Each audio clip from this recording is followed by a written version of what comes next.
চলুন আজ সবাইকে একটা সুন্দর জায়গা থেকে ঘুরিয়ে নিয়ে আসি। তো অলরেডি আমি রেডি হয়ে বেরিয়ে পড়েছি। আপনারা ফোনটা সামনে নিয়ে বেশ রেডি হয়ে যান। তো আজকে যাওয়ার উদ্দেশ্য ছিল আমাদের একটা জায়গায়, এবং জায়গাটা অনেক সুন্দর। আমি এর আগে গিয়েছি, কিন্তু আসলে ওই সাইডটাতে কখনো যাইনি। আমি ওখানে একটা মন্দির আছে, সেই মন্দিরে সবসময় গিয়েছি। তো এই তো আমরা সবাই গোছায়ে বের হয়ে পড়েছি। তো আমার ছোট পরীটা আজকে যেতে পারেনি, মানে যেতে পেরেছে কিন্তু সে পুরা ভিডিওটাতেই সে নাই, সে আপসেট। তাকে অনেক জোর জুলুম করে আর কি ঠেকিয়ে রাখা। তো আমার ছোট পরীটা আজকে খুব অভিমান করেছে। আমরা আসলে বাসা থেকে গুছিয়ে বের হয়েছি, আর ছোটো পরীটার আজকে পড়া ছিল, যার কারণে ও পড়া শেষ করে আমাদের ওখানে গিয়ে যোগ হয়েছে। তো যার কারণে আর কি তার এত মন খারাপ। আমরা একটু বেশি সেজে ফেলেছি, আমাদের ড্রেস আপগুলো চেঞ্জ ছিল, আর ও যেটা একদম নর্মালি পোশাক পরে বের হয়েছে। তো ভিডিওতে হয়তো বা ছোটো ছোটো কিছু ফুটেজ ওর আছে।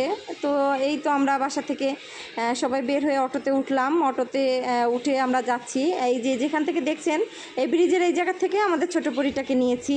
তো বাইরের ভিডিওটা ও সব সময় ভিডিও করে, আজকে আমার ফোনটা ও নেয় নাই। তার অনেক অভিমান। অলরেডি আমরা অনেক বিশেষ করে আমার মেজো বোনটা বিথি, সে একটু বেশি সেজে ফেলেছে, যার কারণে আরও রাগটা বেশি হয়ে গেছে।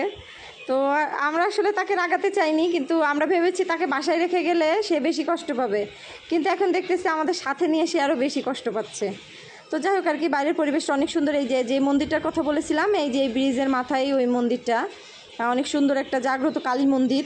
আমি প্রায় উপোস থেকে সকালে ওখানে যাই, মাদের এখানে আসলেই আমার খুব ভালো লাগে, মানে খুবই ভালো লাগে। একদম নদীর পাড়ে, তো ফাঁকা মাঠের ভিতরে, আর চারিদিকে তো দেখতেই পাচ্ছেন পরিবেশটা এত সুন্দর।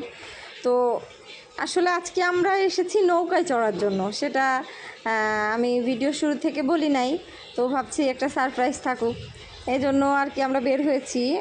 যদিও ওটা মানে ওরকম কি বলবো, বিশাল বড় নদী সেটা না, কিন্তু এটা ধামরাইয়ের ভিতরে পড়ে, ধুলিভিটা বা কি বলে রূপনগর, এরকম একটা জায়গায় পাশে বেশ এই বর্ষার সময় এরকম রেস্টুরেন্ট হয় অনেক সুন্দর। এই যে দেখছেন তো আমার ছোটো পরীটা কী রাগ। তো যাই হোক আর কি, এত রাগের ভিতরেও তাকে মোটামুটি আমরা চেয়েছি একটু নেওয়ার জন্য, মানে একেবারে যে সে আমাদের ফ্রেমে নাই এটা যেন না হয়। তো আমার সাথে সে যাচ্ছে আর ঝগড়া করছে, সে কথা বলবে না, চুপচাপ অলরেডি। তো যাই হোক, সে সরে গেছে, বললো নামো তুমি আগে, আমি যাবো না, তুমি আগে তোমার ফুটেজ নিয়ে নাও। তো সেই তো রাগ টাগ করে একপাশে থাকলো। আমি তো নিরুপায়, কারণ আমার ব্লগের জন্য এটা দরকারি, তাই আমি আর কি নেমে আসছি নৌকাতে ওঠার জন্য। এটা এখানে ঘন্টা প্রতি 150-200 যে যেমন নেয় আর কি। তো এই যে নামছে এটা আমার সেজো বোন, আর আমার মেজো বোনটা আগেই নৌকাতে গিয়ে বসে আছে। সে সবসময় সব কিছুতে ওরকম ফাস্ট, বেড়ানোর দিক থেকে বিশেষ করে, আবার মাঝে মাঝে একটু স্লো পড়ে যায়, বলে বাইরে যাব না। তো মোটামুটি আমরা 1 ঘন্টার জন্য নৌকাটা ঠিক করেছিলাম। আমরা একটু বেশি থাকতে চেয়েছিলাম, কিন্তু আমাদের বাসা থেকে বের হতে আসলে অনেক লেট হয়ে গেছে। আর ওই যে পিছনে যে দেখতে পাচ্ছেন কাটাপ্পা, ওটা আমার ছোটো ভাই, আমার একমাত্র ভাই। তো আমরা ফ্যামিলির সবাই মোটামুটি বাবা মাকে রেখেই সবাই গেছিলাম। খুব ভালো লাগছে আসলে, বাইরের পরিবেশটা এত সুন্দর, এত মানে যেটা বলার বাইরে।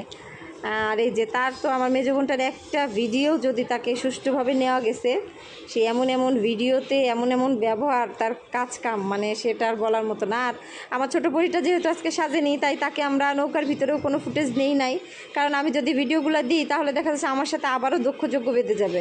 তো আমি আর কি সেটা চাচ্ছি না। তো এটা আমার মেজো বোনের হাত, সে জলে হাত দিয়েছে। আমরা মোটামুটি সবাই এই অনুভূতিটা নিয়েছি। আর আসলেই এত সুন্দর, যেটা বলার মতো না। উপরে যেরকম একদম আকাশ, খোলা আকাশ, নিচে খোলা জল, মানে একটা আলাদা ফিল। আর প্রচুর রেস্টুরেন্ট, মানে এত রেস্টুরেন্ট দুই পাশ দিয়ে, জায়গাটা দেখার মতো। তো আপনাদের যদি কারোর মন চায় বা ভালো লাগে, অবশ্যই জায়গাটা থেকে ঘুরে আসবেন। জায়গাটা অনেক সুন্দর, আর নৌকাতে বেড়াতে তো অবশ্যই ভালো লাগে।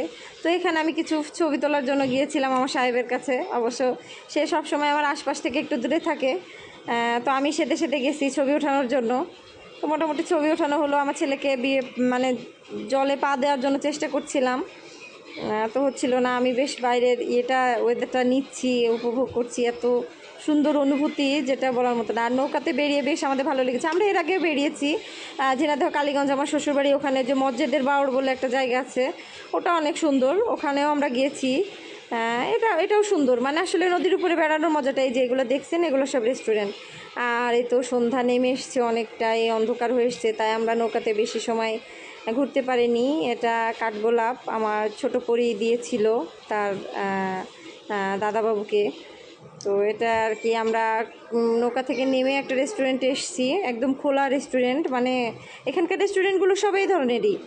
তো সবাই ফুচকা চটপটি অর্ডার করা হয়েছিল, তো সে ভিডিও করবে না, তাকে জোর জুলুম করে নেওয়া হয়েছে, মানে সে বলেছে যে আমার খারাপ লাগলে আমি কিন্তু ভিডিওতে থাকবো না, এটা নিবা না। সে ফুচকা পেয়ে অনেক খুশি মোটামুটি।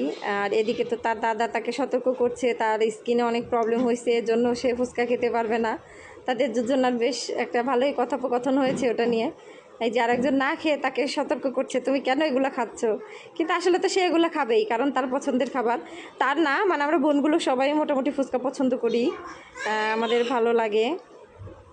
তো আসলে ট্যুরটা অনেক ভালো ছিল, অনেক আনন্দময় ছিল, আমরা অনেক ঘুরেছি এবং আমাদের ঘুরতে ঘুরতে আমাদের তো রাত হয়ে গেছে, এজন্য আর খুব একটা বেশি ফুটেজ নেওয়া হয়নি। তো আজ এ পর্যন্তই, সবাই ভালো থাকবেন, সুস্থ থাকবেন, আমাদের জন্য দোয়া করবেন, আর যদি ভিডিওটা ভালো লাগে অবশ্যই কমেন্ট করবেন।